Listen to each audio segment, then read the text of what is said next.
if we got there with no problems, dumped the drum off, no problems, and got back home, he probably would have saved some money. But if we'd have gotten busted, he'd have lost money. So it's just ridiculous. Now I want to talk about the Environmentalist. And there was a video, it was about these two DNR guys, Department of Natural Resource men, that were in a 14-foot John boat. And it looked like they had a generator in the center of the boat.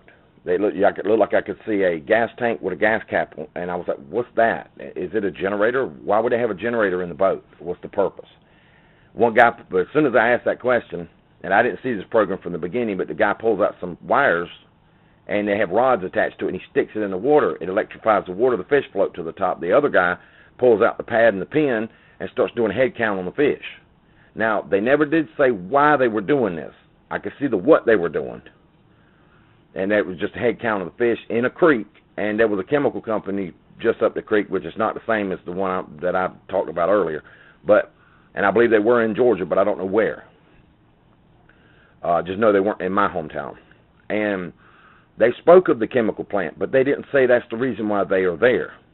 I didn't know whether they were looking for lesions, looking for parasites, looking for different fish bed in that part of the creek, or looking for where the fish are bedding. I had no idea. They did not specify.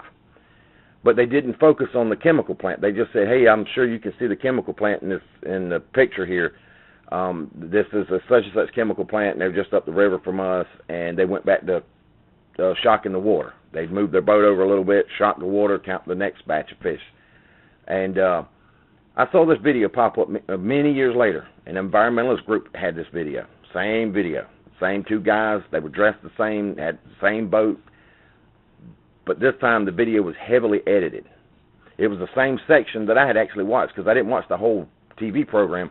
I only watched about a good 15, maybe 20 minutes, because I was curious about why they were doing what they were doing, and they never specified. So I must have missed it at the beginning or something. Don't even know how long the program was. Maybe it was 30 minutes, maybe it was an hour. I have no idea. But I at least watched a good 15, 20 minutes of the video. And this video was about 3 minutes to maybe 5 minutes long. They had edited the whole section that I had watched severely. They showed the two men in the boat. You could still see the generator. They never pulled the wires out to shock the water. They said the video starts out with them pointing out the chemical plant. They said, here's the chemical plant, and then they showed dead fish. And I was like, no, you're not doing that, are you? Are you taking that video that has nothing to do with your argument? It was not based in your argument whatsoever, and now you're using it to say that the chemical company, and this is the reason why we don't need chemical companies next to rivers, because they pollute the water. And this is what happened. This is the end result: dead fish. Fish were not dead, environmentalists. The fish were shocked.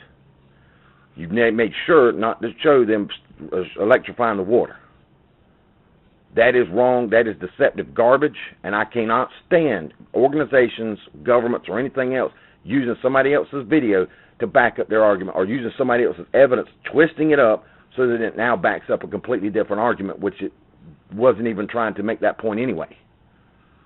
It would be like me trying to take a video of me playing with my dog, throwing a ball or a frisbee, and you trying to twist it up that I'm somehow abusing the animal.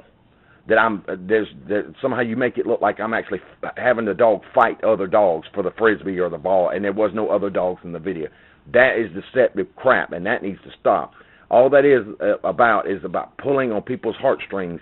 If pollution is so bad as the environmentalists say it is, you should be able to walk outside your house and find pollution everywhere you see, and not have to spend 5 years finding just a little smidgen of pollution somewhere.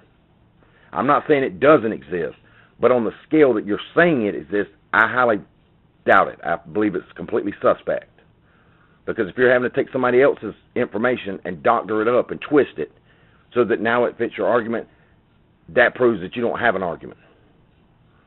Because you should be able to videotape it all yourself. Go to a creek, a river, and see all these dead fish, and there's nobody electrifying nothing. And they're all dead. But if you can't find this when you walk outside in the first 5 minutes or the first hour, then there's a problem. Anyway, that's my rant. PETAs will cover something very similar to the whole videotape aspect. But I'm not saying I'm pro-pollution. But when people start using and twisting up information to back up arguments, that's deceptive garbage, and it ruins the whole organization's point of view or their original intent in the first damn place. That's just the way I look at it. Anyway, peace out.